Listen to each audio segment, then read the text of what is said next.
My name is Emily Miller. I've been remarried for 5 years and live in a family of 4, including my mother-in-law and my husband's child from a previous marriage. My husband, John, has a 14-year-old daughter, Sarah, from his previous marriage. She's in her second year of middle school and seems to be at a difficult age. She doesn't seem to think too highly of me. My mother-in-law dislikes me because Sarah does. I knew it would be tough to be accepted by a stepchild in a remarriage, but I never expected it to be this hard. However, I believe my husband is on my side. I think. John claims to be a novelist and tries to gain recognition by posting his work online. I thought he might be getting offers from publishers, but all he gets are a few ghostwriting jobs. Basically, he's just waiting for someone to buy his stories that he uploads online, not really making it big.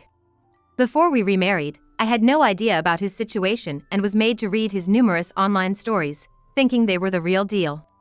I'm a writer, you know. He would say this with a serious face, drinking and showing off his knowledge. Believing in his charm, thinking there's no one as wonderful as him, I decided to remarry. But after getting married, I realized that John is the type of person who lives off others while dreaming big.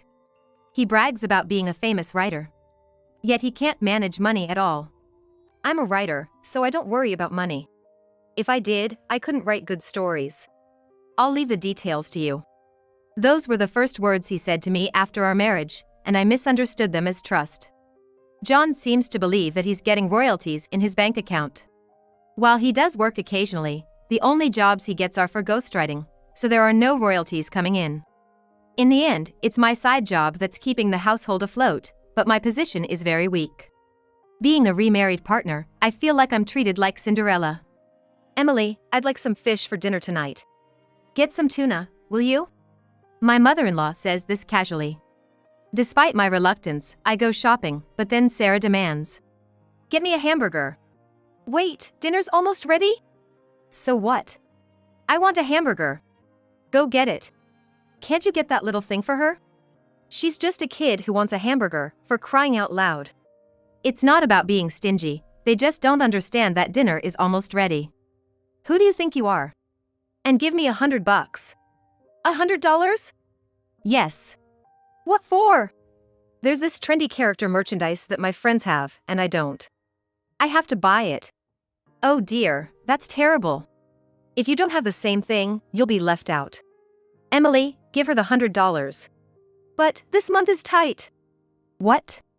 What kind of wasteful spending are you doing? Aren't you getting royalties from your son's books? Don't tell me you're using it all for yourself and not giving us any? That's awful. Why did Dad marry someone like you? You're the worst. Really? What a terrible woman. I haven't spent a penny for myself. Sure. These two don't understand anything about money. Even if I show them my empty wallet and say we're short on funds, they accuse me of hiding money somewhere, of being selfish. And so, I end up giving in and heading to the bank. You're really the worst kind of wife. You're married to a famous writer, for crying out loud. Don't be so miserly. Every day, these harsh words break my spirit. Then why don't you handle the finances yourself? As if you could. That's what I think, but I know handing over the wallet would only cause more trouble. In the end, the only thing I can do is focus on my side job. What are you doing when we're not around? What do you mean? Grandma. She's always on the computer doing something. I bet she's on dating sites, looking for someone to cheat with. I can't believe she would say that. That's not something a 14-year-old girl would think of. What? Are you really doing that? How low can you get? I'm not doing anything like that. I hardly have any free time. Sarah, don't say things you don't know about. Don't act like a mother to me. A woman like you would definitely do something like that. They keep attacking me with these baseless accusations. I wish they would stop. I was exhausted and thinking that this marriage was a mistake. When I had to go back to my parents' house for something. When I returned, the house was empty. Most of the furniture was gone, only my personal belongings were left. Confused about what was happening, I got a call from my mother-in-law. Everything's gone from the house. We've moved to a high-rise condo. A high-rise condo? If you want in, you'll have to apologize. I could hear John and Sarah laughing in the background. Thinking how foolish this all was, I politely declined. No way! You three enjoy yourselves. Oh, how noble of you. Then I heard my daughter's voice, as if she was on speakerphone. You finally realized you're not wanted, huh? We never needed you from the start. Dad's right to divorce someone like you. Yeah, that's right. I didn't realize you hated me so much. Sorry about that. Was John in on this too? Or rather, was he just blindly following what his daughter and mother were telling him? Are you saying you want a divorce? Yeah, that's right. I heard you've been using all my royalties for yourself. I can't forgive that. I've been writing hard for the family. I never thought you could do something so dirty. Are you serious? Of course. I heard everything from Mom and Sarah. What did they tell you exactly? They said you won't buy Sarah what she wants, you won't even let her eat what she wants to eat. You're doing the same to Mom, and on top of that, you're looking for someone to cheat with. That's shocking. Why would you think I'm looking for someone to cheat with? When would I even have time to cheat? I hardly ever go out. You went out today, didn't you? Yeah, I went out, but I wouldn't go cheating wearing jeans and a worn-out t-shirt. If I had time to cheat, I'd do something else. I don't know what you think, but the fact is, Sarah and Mom hate you. I can't see you as a wife when the family hates you. I see. But how did you manage to rent a high-rise condo? We don't have that kind of money.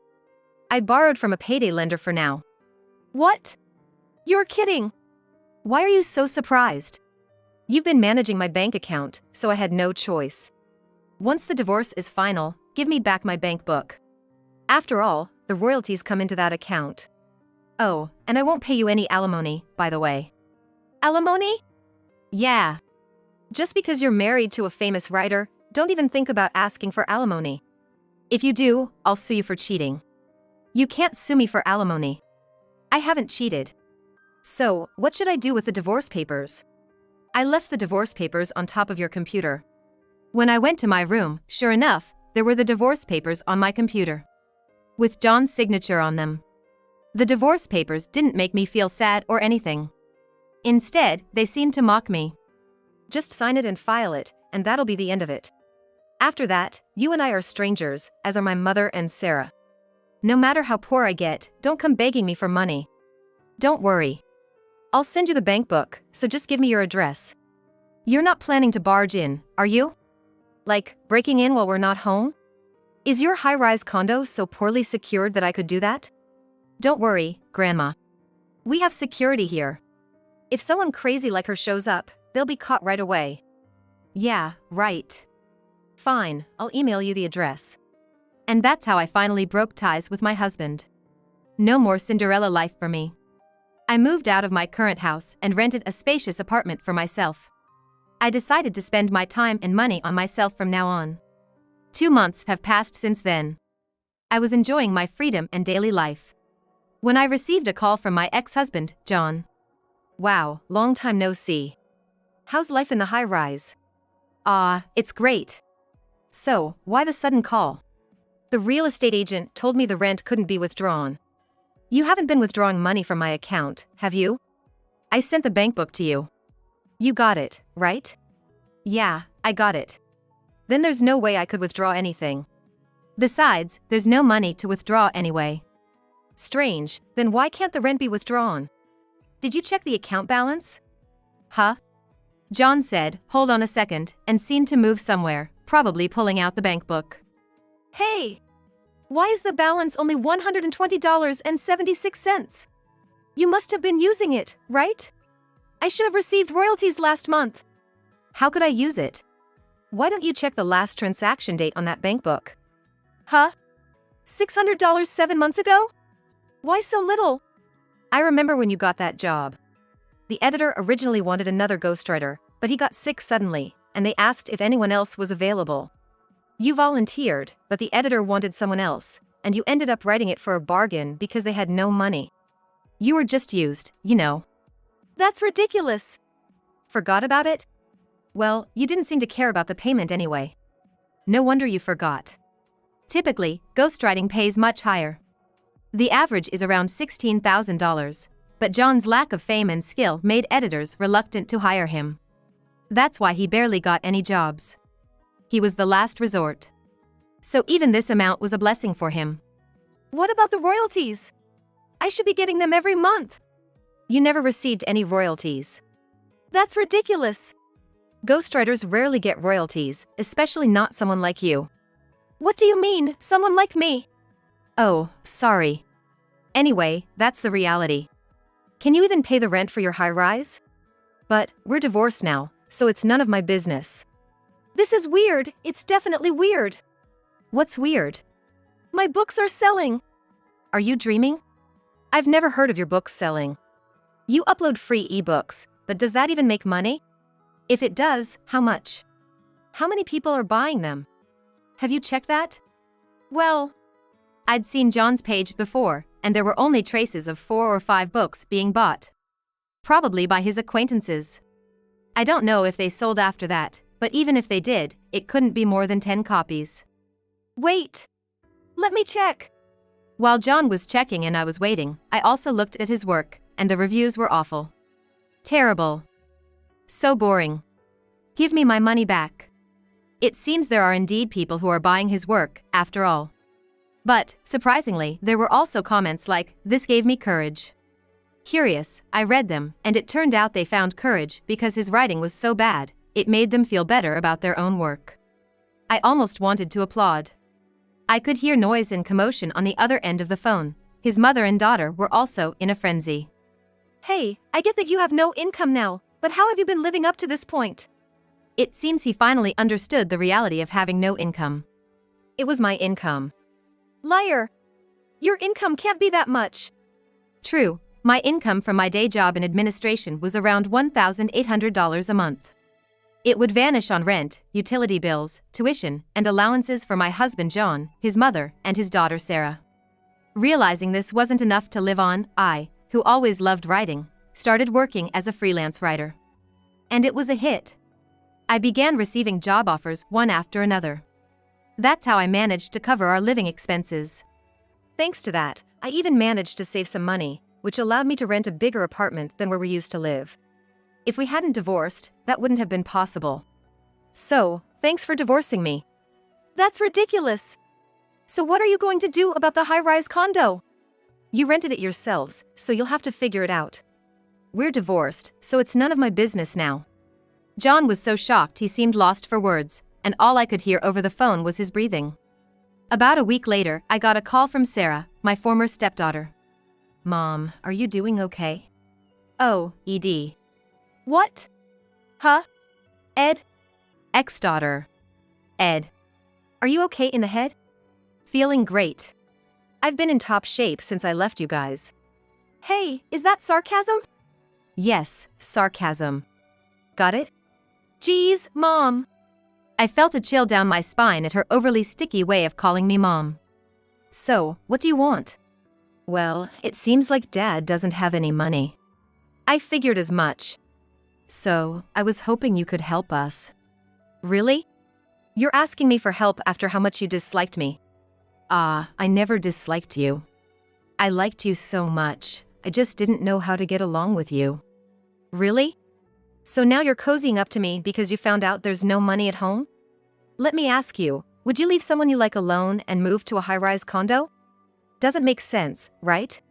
If you really liked someone and wanted to get along, you wouldn't do something like moving away from them." But Grandma said we don't need Mom around. I really wanted to stay with you, but I couldn't go against Grandma, you know? I see. But you know, I haven't forgotten what you did to me. You asked me for $100 even though we had no money, just to buy some character merchandise. If we had that kind of money, we would have needed it for food. When I refused, you took it from my wallet without permission. Do you know what that's called? Theft. It might be hard for a minor like you to understand, but taking someone else's things is a crime. And that's not all. You took jewelry from my jewelry box without asking. You used them and then just left them lying around. How can you be so thoughtless? You'd leave your clothes everywhere, and your room was always a mess. It was disgusting. No matter how many times I asked, you never tried to tidy up. It was beyond frustrating. And yet, you had the nerve to call me noisy.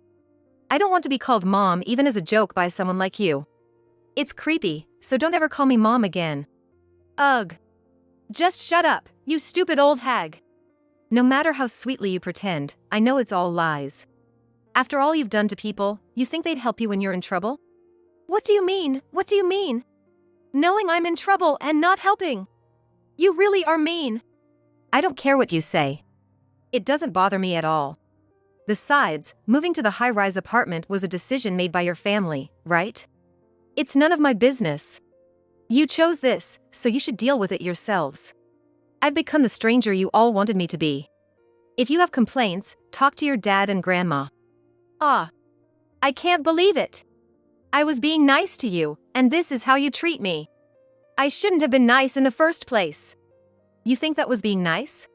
You were just trying to deceive me and failed. Sorry, but don't underestimate adults. Back when we lived together, Sarah used to call me an old hag. Now she's calling me mom, so something must be up. It seems the whole family is trying to trap me and take my money. They must have thought they could manipulate me using the child. But after everything that's happened, it's not going to work that easily. Yet, the three of them can't give up their high-rise lifestyle and are struggling without moving out. They're stuck in a cycle of borrowing more from payday lenders, even though they haven't repaid the debt from renting the high-rise.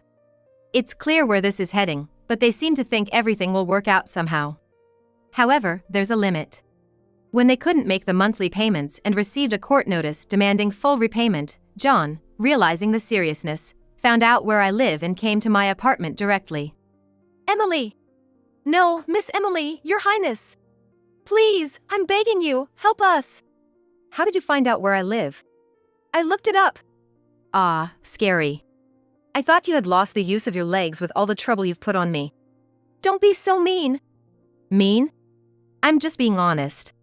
Please, I'm begging you, lend me some money. You're still living in the high-rise? Yeah, we haven't considered moving out. Really?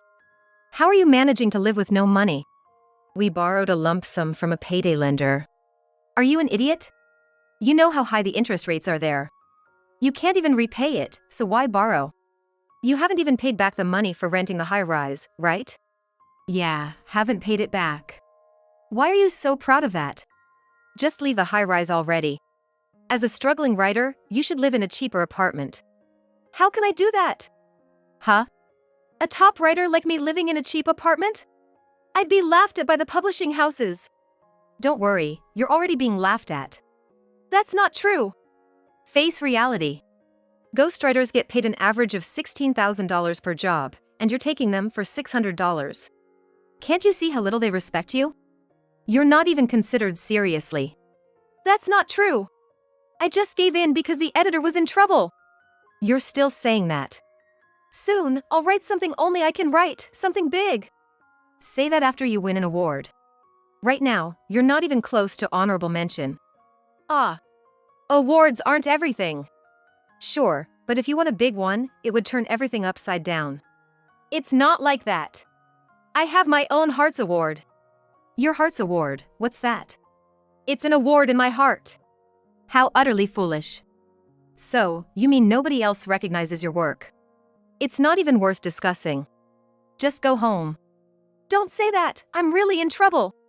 Recently, Sarah's been throwing tantrums, wanting this and that. Well, of course. You can't afford to buy her anything. She says she can't relate to her friends because of that. There are ways to socialize without things, especially at her age. No, it's sad. I want to buy her things too. Oh, and now she's saying she won't go to school anymore. Why jump to that? She says school is boring because she can't relate to her friends. She's just like you, saying such foolish things. It's your fault for not teaching her properly. There are other ways to handle things, especially for a middle schooler. Please, she's been acting out recently, even punching holes in the walls. Oh, so the high-rise is poorly built? Why don't you write a novel about it? Remember the novel Jenga that became popular? There are people suffering from domestic violence, so if you write a true story, it might be a hit. I already wrote one. It only made things worse. How so? I wrote it and posted it online, and everyone realized it was about Sarah. Now her friends are laughing at her. She's actually stopped going to school. Why would you write it in such a way that everyone could tell? It's your fault. I can't write nonfiction. But you can write fantasy stories, can't you? Everyone says it's all my fault. Well, I guess they're right. If you're even remotely a novelist, you should have some ability to embellish. In the end, they just yell at me to bring you back. Me? Why? They think with you here, we could manage the money somehow. What? I'm appalled. Don't say that. Admittedly, when you were here, we managed to get by. But living in a high-rise is impossible. Can't you make it work somehow? I really can't. So please, help us. No, I have no intention of helping you. Are you still working in administration? No. What? What kind of job are you doing now? You need a good income to rent a big apartment. Obviously. What are you doing then? I'm a writer. A lighter? Like one that lights up and burns? Who would set themselves on fire to make money? I'm not that brave. Then, what kind of writer? Don't tell me, a ghostwriter? Yes. I get quite a few ghostwriting jobs. There are a lot of requests from publishing houses. Besides, I also write blog articles. It pays well. The last ghostwriting job I did earned me $26,000. Plus, they give me royalties, so I'm looking forward to the future. You're lying. How is that possible? I've always liked writing. I never thought I could make money off it. Living with you, I had no choice but to try, and it worked out. Now I can make a living as a full-time writer. Then help us out. No. Fine. Let's remarry then. With whom? With me, obviously. You suspect me of cheating when I haven't, and you still think I'd remarry you? I don't care if you cheat. If we can live in the high-rise, I'll endure anything. You don't have to endure anything. I have no plans to remarry you. Don't say that. I don't want anything to do with you. Give it up. Seeing John groveling at my feet was pathetic. I thought it could make a good novel. After that, the John family finally moved out of the high-rise. Their new place was a cheap apartment, but it turned out to be a haunted one. They must have thought going for the cheapest possible option was best. But I wouldn't voluntarily choose to experience such fear. As a result, they are experiencing strange noises, and Sarah claims to see things in empty rooms, worsening her mental state. However, they are also showing some growth. John, realizing they were on the brink of homelessness, started working multiple part-time jobs at 40. He's run ragged, but it's a valuable experience. His mother, meanwhile, manages to earn about $200 a month doing piecework. Because of their high debt repayments, they mainly eat ramen noodles, and Sarah plans to work part-time once she's in high school. Still, she remains mostly reclusive and often throws tantrums, breaking dishes and throwing things. As for me, I've been living peacefully since John stopped visiting. Now, I'm recalling the days I lived with John's family and turning them into a novel. The story has become a hit and there's talk of turning it into a movie. I never imagined such a dramatic turnaround in my life, but I'm excited to see what happens next.